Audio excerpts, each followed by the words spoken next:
Bismillahirrahmanirrahim. Saya akan menerangkan apa itu dasar pendidikan kebangsaan. Dasar pendidikan kebangsaan ialah suatu usaha kerajaan untuk mewujudkan model insan yang seimbang dari segi intelektual, rohani, emosi dan jasmani berdasarkan kepercayaan dan kepatuhan kepada Tuhan.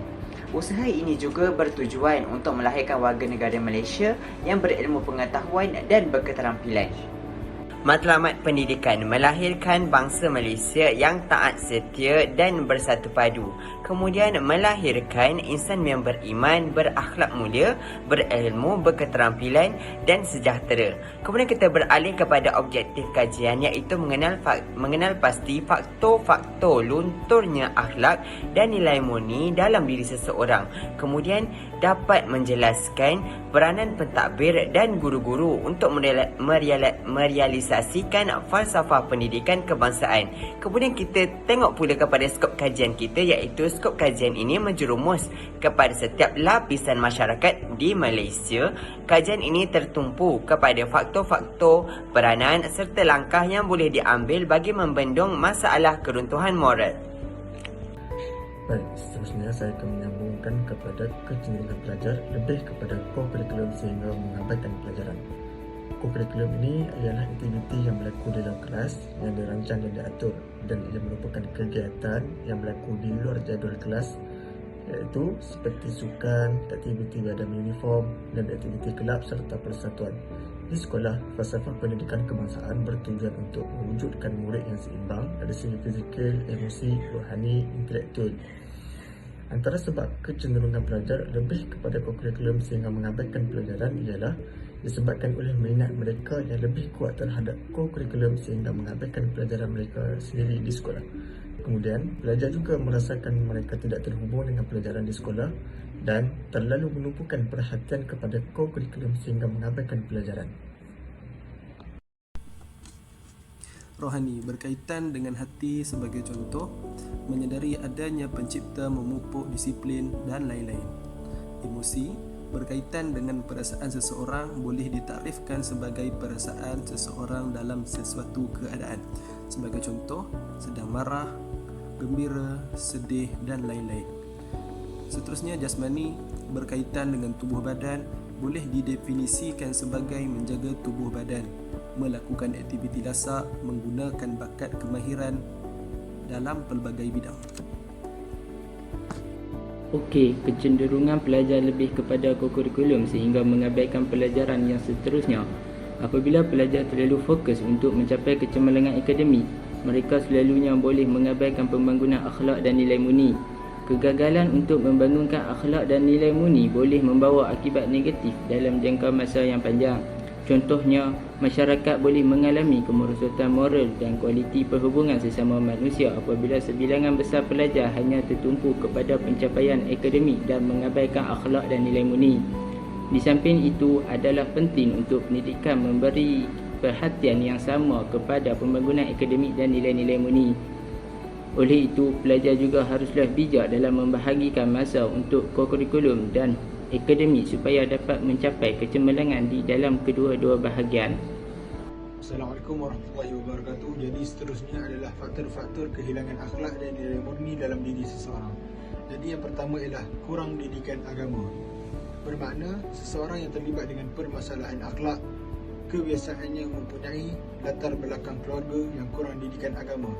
Bermakna sejak kecil lagi tiada didikan agama dalam diri seseorang tersebut. Seterusnya, pegangan agama yang longgar daripada ibu bapa mereka. Bermakna, ibu bapa tidak menitik beratkan kehidupan beragama dan memberi impak secara langsung, khususnya dari segi akhlak dan jati diri seseorang itu. Jadi, poin yang kedua ialah institusi keluarga yang goyah, iaitu keluarga yang berpecah belah dan pincang dan tidak sempurna lagi. Perkara ini boleh terjadi kerana keluarga adalah satu perkara yang penting dan rapat bagi seseorang remaja itu. Seterusnya adalah ibu bapa yang tidak dapat meluangkan masa yang cukup bersama anak-anak, sehingga mereka hanya memberikan wang dan ringgit dan membiarkan mereka melakukan apa sahaja dengan tidak menentu. Okay, next. Poin yang ketiga adalah teknologi yang berleluasa. Penggunaan teknologi yang berleluasa adalah teknologi juga perlu di bawah pengawasan ibu bapa, kerana cara ibu bapa mengarahkan anak-anak mereka menggunakan internet memberi kesan yang signifikan terhadap moral seperti kanak-kanak yang di bawah umur. Salah satu faktor yang memberi kejayaan kepada memberi akhlak kepada anak-anak adalah bagaimana caranya ibu bapa mengarahkan anaknya menggunakan internet dengan betul.